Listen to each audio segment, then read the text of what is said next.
Here's how to change the battery on a Toyota remote control. This is from a 2012 Prius. So if you have one like this, hopefully yours is pretty similar. So it has a key in it that you can use to unlock your car if the battery's dead. So you push this button right here on the side, and then the key comes out.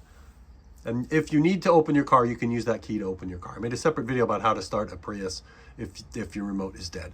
You can watch that if you need to. And then on the end here, there's a slot right there that you can pop open with a screwdriver. Toyota recommends that you put a cloth on the screwdriver so that you don't do any damage to the plastic.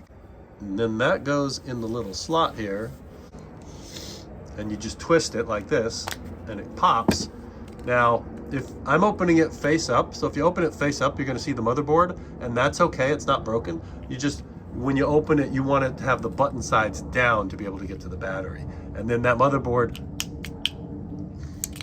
just kind of hangs in there like that.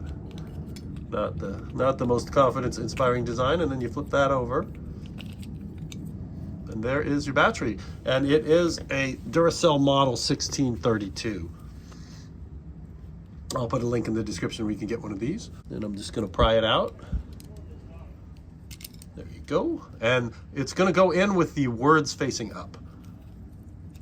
So with the words facing up, you just press it in there, clunk.